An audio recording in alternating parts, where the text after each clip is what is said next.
আসসালামু আলাইকুম দর্শক, সাবেক রাষ্ট্রপতি অ্যাডভোকেট আব্দুল হামিদ দেশ ছেড়েছেন। গভীর রাতে তিনি থাই এয়ারওয়েজের একটি ফ্লাইটে দেশ ছেড়েছেন এবং এটি মোটামুটি নিশ্চিত তিনি চিকিৎসার কারণে দেশের বাইরে যেতে পারেন, অন্য যে কোনো কাজে যেতেই পারেন, কিন্তু তার এই যাওয়াটা নিশ্চয়ই স্বাভাবিক কিছু নয় এখনো পর্যন্ত জানা যাচ্ছে। এবং তিনি নাকি গ্রিন সিগন্যাল পাওয়ার পরে দেশ ছেড়েছেন। 5 আগস্টের পরে আওয়ামী লীগের অসংখ্য নেতাকর্মীর বিরুদ্ধে মামলা হয়েছে এবং তার ধারাবাহিকতায় অ্যাডভোকেট আব্দুল হামিদ সাহেবের বিরুদ্ধেও মামলা হয়েছে। তবে তিনি কিন্তু এলাকাতেই ছিলেন, তার কিশোরগঞ্জে নির্বাচনী এলাকায়। প্রশ্ন হচ্ছে যে অ্যাডভোকেট আব্দুল হামিদের রাজনৈতিক জীবনের অনেক ধরনের ব্লেম তার নামে থাকতেই পারে, আমি যতদূর জানি নেই, তারপরে যুক্তি খাতিরে ধরে নিলাম।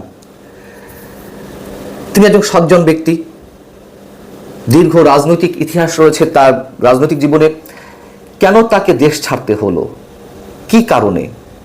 যখন কিনা আওয়ামী লীগ রিফাইন্ড হয়ে আসবে, ফ্রেশ ইমেজের ব্যক্তিদের মাধ্যমে নতুন করে আওয়ামী লীগ গড়ে তোলার কথাবার্তা হচ্ছে বিভিন্ন জায়গা থেকে, আওয়ামী লীগের অভ্যন্তরীণ পর্যায়েও বিষয়টি ভাবা হচ্ছে। আবার আওয়ামী লীগের বাইরে যারা অন্তত চান দেশের রাজনীতির সুস্থ ধারায় ফিরুক, তাদের অনেকে বলছেন যে ক্লিন ইমেজের, ফ্রেশ ইমেজের ব্যক্তিদের নিয়ে আওয়ামী লীগ পুনর্গঠন করা প্রয়োজন। সেই জায়গায় অ্যাডভোকেট আব্দুল হামিদ, আইভি রহমান, সাবির হোসেন চৌধুরী, এরকম কিছু ফ্রেশ ইমেজের ব্যক্তিদের নিয়ে নানানভাবে আলোচনা চলছে, বিশ্লেষণ চলছে। সেই মুহূর্তে অ্যাডভোকেট আব্দুল হামিদের দেশ ত্যাগের খবর। এবং আমি প্রথমে বলছিলাম যে নিশ্চিতভাবে এটি স্বাভাবিক প্রক্রিয়ায় যাওয়া নয়। তাহলে কি তার উপরে কোনো কিছু ইম্পোজ করা হয়েছে? তাকে ভয়ভীতি দেখানো হয়েছে? কোনো ধরনের মুচলেকা দেওয়া হয়েছে? অ্যাডভোকেট আব্দুল হামিদের মতো মানুষেরা বাংলাদেশের অনেক ধরনের ঘাত প্রতিঘাতের মধ্য দিয়ে রাজনীতিতে টিকে ছিলেন বা টিকে আছেন।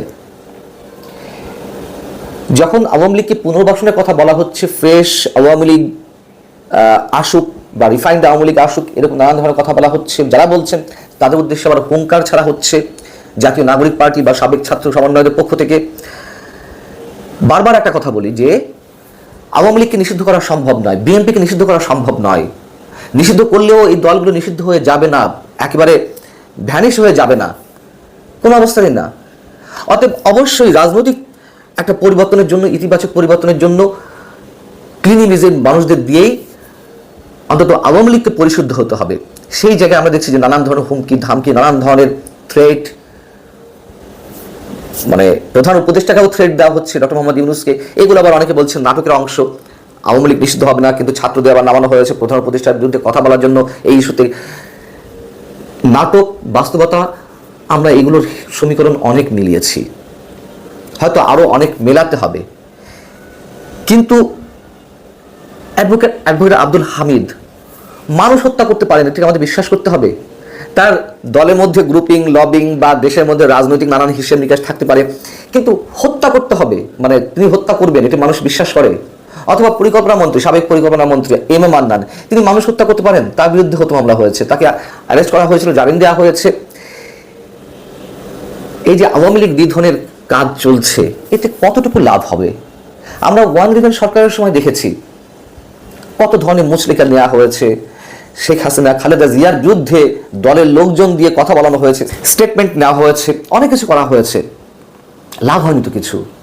এখন যাদেরকে দিয়ে আওয়ামী লীগ পুনর্গঠনের কথা বলা হচ্ছিল বা পুনর্বাসন বা রিফাইন্ড আওয়ামী লীগের কথা বলা হচ্ছিল, তাদের মধ্যে প্রথমেই নাম ছিল অ্যাডভোকেট আব্দুল হামিদের।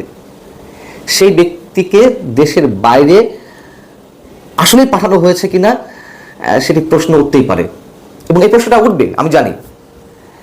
কিন্তু এতে লাভের লাভ নিশ্চয় কিছু হবে না, এবং যা কিছু করা হচ্ছে একটা সাময়িক উত্তেজনা, বারবার বলছি।